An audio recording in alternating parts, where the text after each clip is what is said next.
Única Coisa é o livro que eu comecei a ler. Eu confesso que eu não terminei, assim como eu também não terminei Essencialismo, porque eu acho que eles se repetem muito numa única coisa e eu fico com um pouco de preguiça de ler tudo depois que eu já entendi o contexto.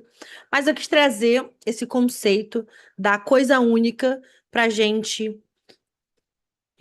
realizar nos nossos negócios. Eu sou professora autônoma.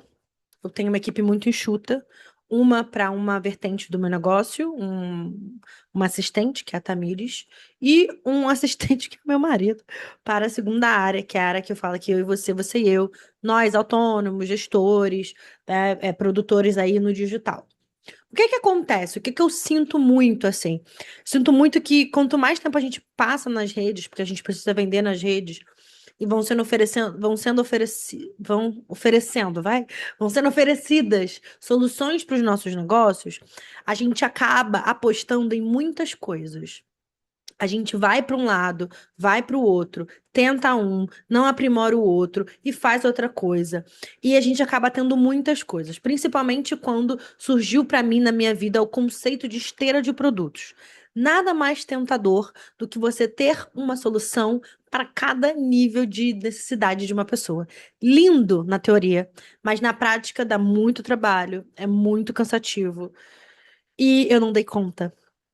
E aí eu comecei a entender que eu precisava enxugar as minhas entregas.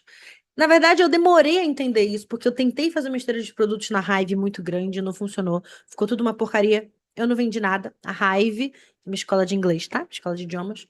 Não vendi nada. Aí fiz uma esteira de produtos muito grande quando eu me comunicava como a prof do Notion.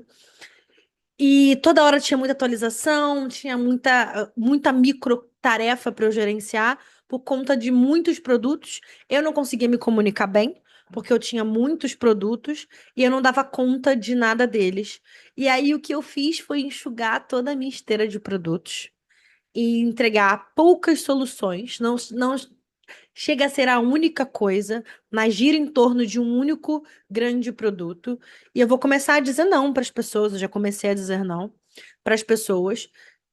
E por que que eu tô falando isso? Porque às vezes você tá tentando muita coisa ao mesmo tempo, fazendo várias coisas e você tá fazendo mal feito tudo.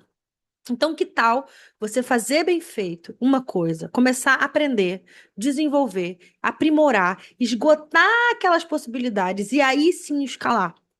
Eu acho que isso seria interessante. Vou dar o exemplo da minha escola de idiomas, a Hive. Eu não entendo, não vejo a necessidade de eu criar um produto para a Hive agora, para as pessoas que possivelmente vão chegar na minha bio e não vão querer uma aula e vão comprar um planner e vou deixar um dinheiro na mesa. E aí, por isso, eu vou criar um produto que eu tenho que atualizar, que tem que melhorar, que tem que aprender como vende, vou gastar tempo, energia, criando soluções várias. Quando eu ainda tenho turma com vaga para ser preenchida, horários que eu ainda posso dar aula, e eu posso me dedicar a aprimorar a minha entrega, posso me dedicar a dizer não para esse planner, porque eu estou focada em criar mais conteúdos para fechar minhas turmas, em ter mais pessoas que vão estudar ali comigo. Então, eu acredito muito que esse é um caminho mais sustentável, mesmo que a internet diga que não. E eu entendo que os produtores vão dizer que não, porque eles querem que você compre a nova solução do momento dele.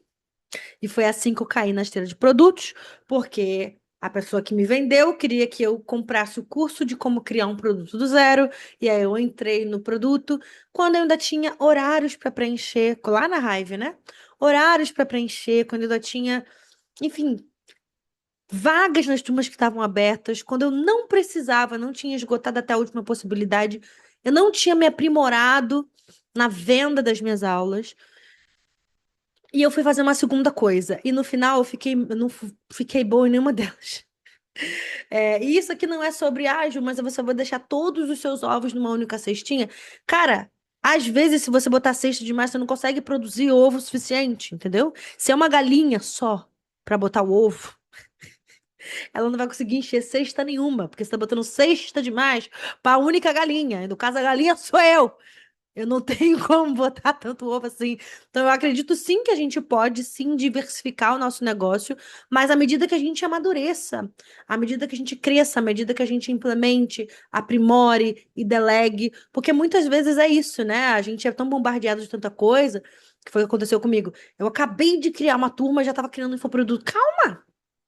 Você criou sua turma? Vamos ficar um ano sentadinho ali, ó, criando umas turmas, aprimorando a entrega, melhorando a forma de falar sobre suas turmas, criando um senso de comunidade, criando autoridade para você poder cobrar mais. Agora sim tá legal, tá estável, tá com 80% ali da sua capacidade. Pô, vamos começar aqui devagarzinho, porque aí você não tem pressa, aí você não tem desespero, aí você não faz mal feito, e aí você pode fazer tranquilamente. Aí você começa a criar seu produto. Aí você vai ter o segundo cesto. Mas o primeiro cesto, a galinha já cansou de botar ovo naquele. Aí a gente vai para o outro, começa a encher o outro cesto. Enfim, fazer uma coisa de cada vez. Esse livro, A Única Coisa, reforça muito sobre isso. Você fazer uma coisa só. E eu tô trazendo isso aqui porque às vezes a gente acha que é super-homem, super-mulher e quer fazer tudo, toda hora, todo o tempo, sem parar. E você não vai dar conta. Eu vou fazer tudo mal feito e não vai vender nada, não vai faturar, você vai ficar só cheio de demanda e não vai ter retorno financeiro. Então, uma conversa aí sobre diminuir a quantidade de coisas que você está fazendo e fazer tudo no tempo certo.